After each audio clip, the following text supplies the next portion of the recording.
Hey, I'm Creech and this is Creech and Cars. Today, I'll be offering a look at the Alpenglow Hy6, which is an all-new supercar from French brand Alpine.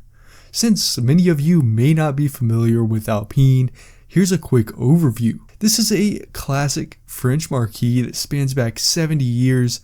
It is now owned by Renault. Since 2017, the brand has relied on just one model, the A110. The A110 is a fantastic sports car that is similar to the Porsche Cayman. For 2024, Alpine introduced the A290 and A390 as electric SUVs, set to take on the steep competition from Germany and help Alpine expand into the ever-important American and Chinese car markets. In addition to these new models, Alpine has also hinted at producing a supercar or hypercar to top its lineup, and this just might be it. Let's start by taking in this dramatic exterior design. A beautiful but aggressive design is going to be crucial for this Halo supercar model if Alpine is to be taken seriously among rivals like the Porsche Mission X. While Alpine does have a storied history as a performance and racing brand, it just doesn't hold as much weight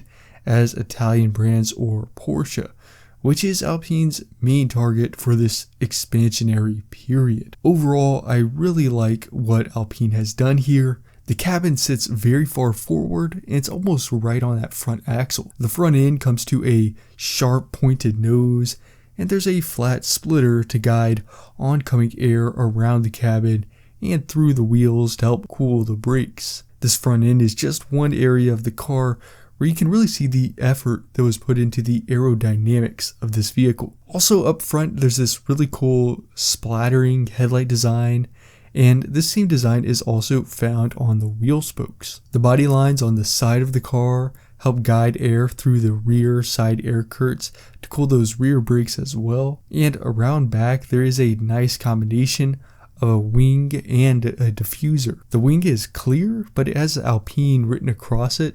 I think touches like this give it more of a track-focused race car look. However, coolest design feature, in my opinion, is the large air scoop that sits on top of the car. The Alpenglow is mid-engined, and most of the air sort of goes around the body or through the wheel wells, so this scoop helps get the engine the healthy amount of air that it needs. The Alpenglow has these small hatch-like doors that allow the driver and passenger to just sort of climb on in, but Alpine hasn't officially shown off this interior. For now, we can get an idea of the design language in here from the A390's near production concept that was just released. The interior of the Alpenglow will likely be stripped down to save weight, but I think there will still be some pretty cool touches in here. I think the steering wheel in the A390 looks really good, and I like the use of this clear kind of glass looking material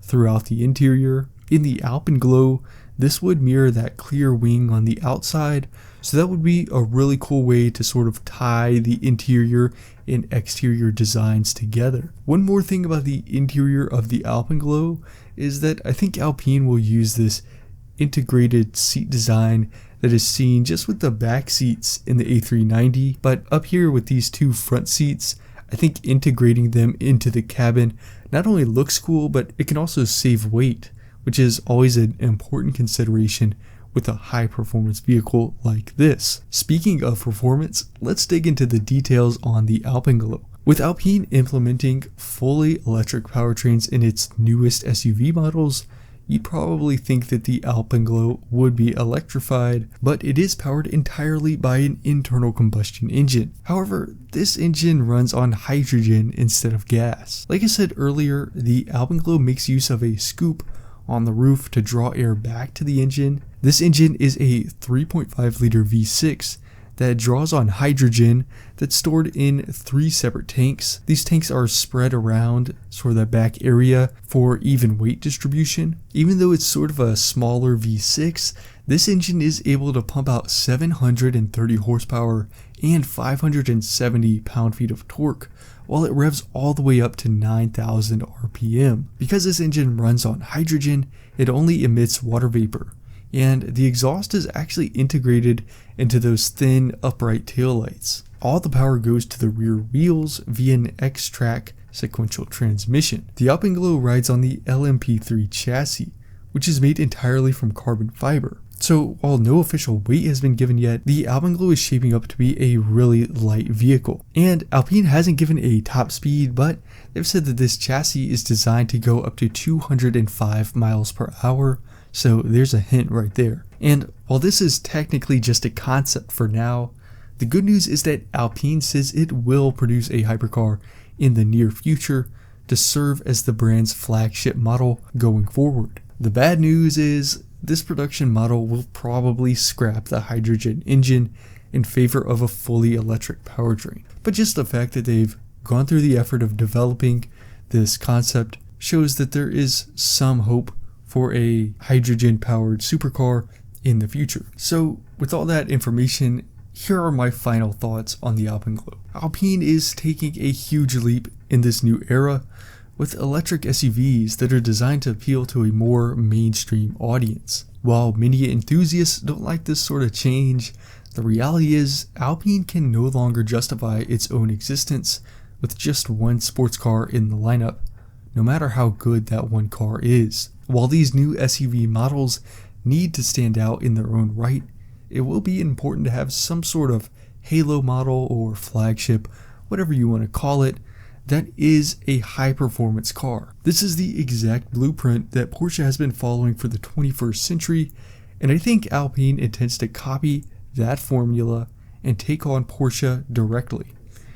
I could go into more detail here, but Porsche and Alpine are really similar companies, except the spot that Alpine is at right now resembles Porsche's position during the mid-90s, and it seems that Alpine is essentially trying to achieve the growth and success that Porsche obtained through the release of models like the Boxster, Cayenne, and Macan. While a lot more information is sure to come out about these new Alpine models, for right now, that's everything we know about the Alpine Alpenglow Hy6, the conceptual halo car for a reinvented Alpine. On this channel, I talk about car news like this, as well as history and culture, so if you like this video, check out the rest of the channel for more. Also, make sure to subscribe so you won't miss any future uploads. Thanks for watching, and I'll see you next time.